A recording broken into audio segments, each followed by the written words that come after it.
Torna la nuova e devo dire già apprezzata rubrica 3 giochi dopo per parlare di Expedition 33. Allora, mi avete messo alla prova questa volta perché trovare 3 giochi che siano adeguati a mantenere vive le emozioni suscitate da Expedition non è stato semplice. Ho cercato di trovare delle soluzioni che siano intriganti, non troppo scontate e che possano legarsi in qualche modo con quella meraviglia assoluta che è Clair Obscur, in attesa di scoprire se sarà Goti, se non sarà Goti, ma quando anche non dovesse essere Goti, ma è un bel chi se ne frega, non ce lo vogliamo mettere, cioè ce lo siamo goduto, ce lo ricorderemo a vita, lo rigiocheremo sempre che non l'abbiamo già fatto,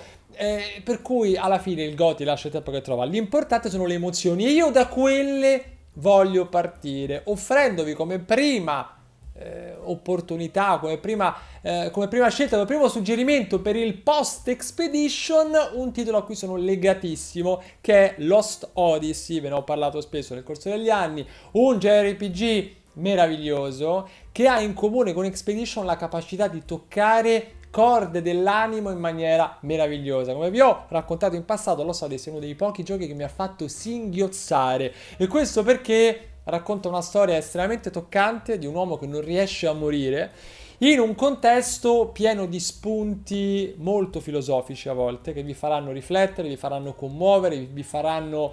arrabbiare anche in certi momenti, chissà, ma devo dire che nulla di ciò che ho visto nello Odyssey mi ha annoiato, mi ha deluso, mi ha in qualche modo fatto provare un senso di perplessità che a volte può capitare di provare in giochi così lunghi. Ebbene, in Lost Odyssey vivrete veramente tante emozioni diverse che vi ricorderanno forse tante di quelle vissute con Expedition 33. E a questo ci aggiungo anche il fatto che Lost Odyssey è un JRPG molto classico, che non ha quel dinamismo tipico di Expedition, però compensa con tanta sostanza una direzione artistica meravigliosa, figlia di quella che era la Mistwalker Prime, per quello che di fatto è stato definito da molti come l'erede spirituale di un Final Fantasy che però non è mai finito, quindi insomma come brand intendo. Quindi tenete presente che saprà darvi tanto, e per quanto invecchiato, perché visivamente un po' il peso degli anni lo si sente, devo dire che però è tuttora un titolo apprezzabilissimo, specialmente appunto se avete un amore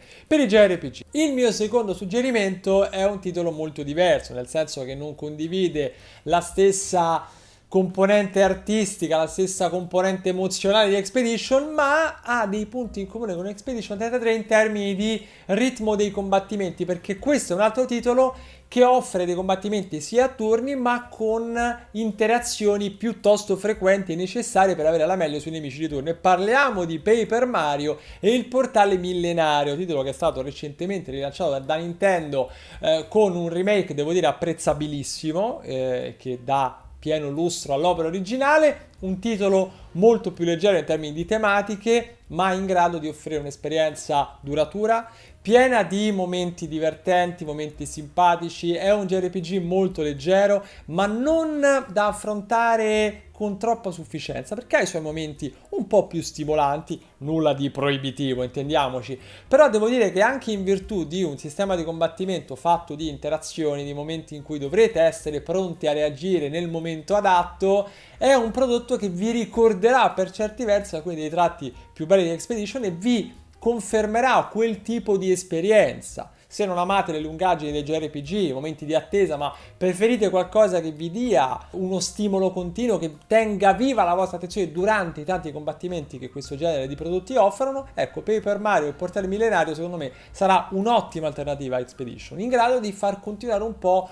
quel flusso emotivo che vi avrà suscitato appunto Expedition 33 nella vostra run personalissima. Ora chiudiamo il trittico di proposte di oggi con un indie, un Sea of Stars, che voglio inserire in questa nostra chiacchierata perché si tratta di un JRPG dall'impostazione molto classica, ma inserito in un contesto estremamente brillante, estremamente originale. Sea of Stars è un JRPG fra i più sottovalutati per quanto se ne sia parlato, ma non se ne parla mai abbastanza, e considerando che nel frattempo, rispetto al giorno in cui è stato lanciato, è stato aggiunto un DLC corposissimo, gratuito, è stata aggiunta la localizzazione in italiano. Insomma, parliamo di un progetto che si è fatto nel tempo molto più appetibile anche agli occhi di noi italiani, e devo dire che condivide con Expedition la voglia di sperimentare, la voglia di usare un coraggio che a volte percepiamo più nelle produzioni minori rispetto a quello che troviamo nelle produzioni maggiori dei grandi studi. Ecco, Sea of Stars è un indie che merita di essere giocato,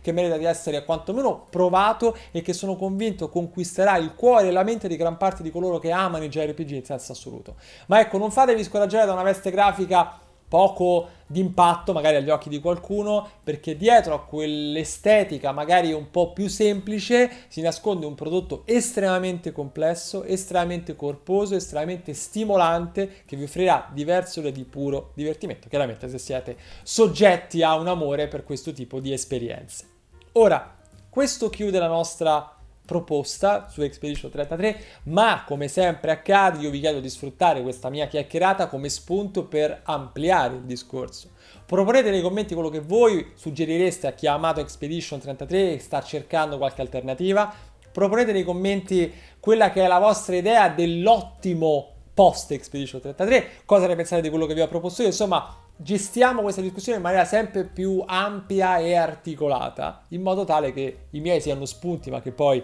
la discussione possa prendere il via grazie a voi e con voi. E a tal proposito vi invito anche a suggerire quelli che vorreste fossero i prossimi soggetti di questa rubrica. Di cosa vogliamo parlare la prossima volta? C'è un'infinità di roba di cui parlare e tanti prodotti da legare a quello di cui parleremo, per cui io già ho qualche proposta appunto che mi sono segnato in vecchi video, ma voi continuate a proporre e troveremo senz'altro sempre nuovi modi per chiacchierare, e spero di riuscire a trovare sempre nuovi giochi da consigliarvi e poi